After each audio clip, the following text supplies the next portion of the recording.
He has as many touchdown passes as Johnny Manziel in the NFL. He's LaDainian Tomlinson, Hall of Fame running back on loan from the NFL Network. Good morning, LaDainian. Good morning, Dan, and that was a terrific introduction. Thank you. 7 career touchdown passes. Did you know that you had as many touchdown passes as Johnny Manziel? I did not. Yeah. No. Walter Payton had 8. He did. Yeah. Yes, sir. Yeah. I tried to catch him, but I missed Antonio Gates wide open one game, and that kind of blew it for me. Let it go, all right? Yeah. It's okay. You did okay in your career. All right, assess the Rams-Jaguars trade. I know we like to say who won and lost. We don't know what these draft picks are going to turn into, but what do you make of what the Rams are trying to do? Well, anytime you can get a top corner, the top corner on the market, and a guy that's going to, obviously totally change your defense when you already have the best defender in football and Aaron Donald, I mean, you have to say right away that the Rams, won this trade, because I'm not, Dan, I'm just not, a believer in saying, oh, you get 2 first-round picks and, that's the value of the Jalen Ramsey. Well, as you just mentioned, we do not know what those first-round picks are going to be like. They can be bust, for all we know. And so at this point, I'm saying the Rams have made it clear that they're going for it. They're going to be, proactive and try to take advantage of the market when they can and getting a guy like Jalen Ramsey. But I look at that offensive line, and I look at, Todd Gurley and his availability. They still didn't address the bigger problem with me, and that is that offensive line. And if you're not biting on play action with Todd Gurley not being in there, I still think you still have a big problem here if you're going to try to compete in that division with the Niners and Seahawks. Well, you bring up a good point, but here's the thing I think we have to keep in mind. Offensive line, it's hard to improve an offensive line during the season. Look at Trent Williams is out there. He hasn't come in yet, but there are a lot of teams that want Trent Williams, but the Redskins won't come off of him. So how do you improve a line during the season? It's hard to.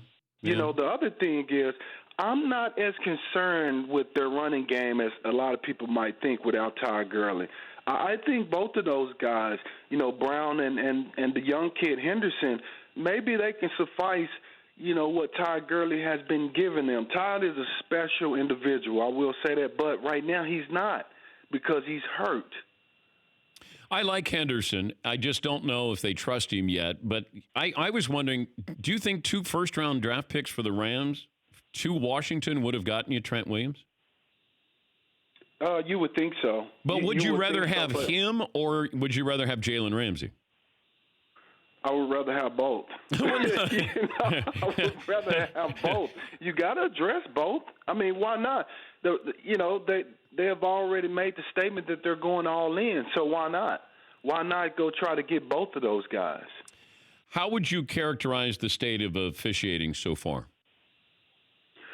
I feel like, our officials are, like they're scared to make a mistake out there. And so they're trying to make the right call all the time instead of saying, you know what, just let these guys play in the obvious calls. That's the thing. If it's obvious, then make the call. But if it has no bearing on the play, it's backside, and you call the holding, and on the run play that's front side, this guy gets out for 40 yards, that's just a bad call to me. And so I feel like, Dan, that they're just trying to be too perfect. Yeah, I don't know if you get the same feeling, but whenever I see a long run or long pass, I just assume there's going to be a flag. There's no rhythm to the game. As just a viewer, I don't know how it'd be trying to play the game, but it just feels like there's a flag. The Jets and the Cowboys, I think there were 6 or 7 consecutive plays late in the game where there's a flag on every play. Yeah, and you know what, Dan, I feel like because of that, I think it's, the media attention that now these refs, have, like we're looking at them now. We're reviewing all these plays on different networks, sports networks, calling out the officials. Now there's replay. And this summer, at my country club here in Texas, some of the referees were here to play golf. They were having their conference over in Frisco, right? And so I got to talking to them about this replay stuff, and they said, LT, you know, the NFL has opened up a can of worms. They have no idea what they have just done. And, you know, I thought about that. And it's because whenever you put that type of pressure on these guys who are not supposed to be apparent in the game, right? We're not supposed to know they're there. Yep. It's all about the game. Well, now you have brought them into the game. So, I mean, I agree with those guys. It's tough to be a referee right now. He's LaDainian Tomlinson on loan from the NFL Network. And, of course, Thursday Night Football continues this week. Chiefs-Broncos on Fox, NFL Network, and Amazon Prime Video. I've been stumping a few analysts who've appeared on the program. I've asked the following question: who is the second best team in the AFC? I think it's the Houston Texans. Okay. I think it's the Houston Texans right now. But that might change after 1 or 2 weeks. Well, it will. I believe it will change as Kansas City gets healthier, and you know they're going to have to do something to fix that problem with the defense. I think a lot of it, Chris Jones has to play better. Yeah. You know, he's a man in the middle of that defense, and he simply has to be better. If he wants to be considered, you know, one of the best defensive tackles in football and be paid like one, then he has to perform like one. And so if he gets it going, I think it makes that defense a lot better. But the offense, once Patrick gets healthy on that ankle and then Sammy comes back and Tyreek gets in the flow of this offense, I think, you know, they're going to be there, man. They're just too tough. Time to panic if you're the Cleveland Browns? Yes. Yes, it is. You know, my question marks going into the season for the Cleveland Browns really wasn't about the talent, honestly, because you can accumulate talent as we did with the Jets. You know, my first year, we had all that talent, and we went to the AFC Championship game. So you can accumulate great talent, but it's all about who's coaching them. And to me, you know, Freddie is just a little bit, you know, he's too inexperienced right now to lead that group, to me. You know, he's making certain decisions that, to me, are just not, you know, it's not the best for the team. Like, for example, I think, you know, they need to lead with Nick Chubb. Like, he needs to be the focus of the offense. Everything has to come off of Nick Chubb. But they're trying to throw the ball around and please people on that offense, you know. But you know what, that's LT? a mistake that inexperienced coaches do. And I keep saying they need to simplify things on offense. You got a pretty good defense there. Simplify and don't make these mistakes by trying to be this explosive Kansas City Chiefs-style offense. Play complementary football because that's your personnel. That's who you have, as you mentioned, a really good defense. You know, but you got to help those guys out, keep them off the field, keep them fresh, and you do that by starting with Nick Chubb. And, you know, look, you just said it. I think they're just trying to be someone that they're not. And Freddie, you know, because of the relationship he has built with Baker, and that truly got him the job, that relationship with Baker. We know that. So he wants to appease, you know, Baker and these wide receivers and make him look good and all that stuff. I get it, but that's what inexperienced coaches do. If the Browns don't make the playoffs, finish that sentence. Well, I think you look at real hard at, and you know, John Dorsey is a great football mind, so I believe John Dorsey looks at this team and says, listen, I need to change it up. Maybe I do need to bring in an experienced head coach. Yeah. But I have the feeling that they will at least give Freddie another opportunity next year. I don't think he'll be one and done. Are you nervous about the Cowboys, if you're a Cowboy fan? No, I'm not. I mean, we talk about injuries all the time. Look at what they're dealing with. You know, the best left tackle in football, Tyron Smith, has been out. And I don't care what anybody says. That has hurt their offensive line and hurt their offense. Because when you think they can't do either one, they can't run the football or throw it. You know, every time Dak drops back, he's getting hit, pressured.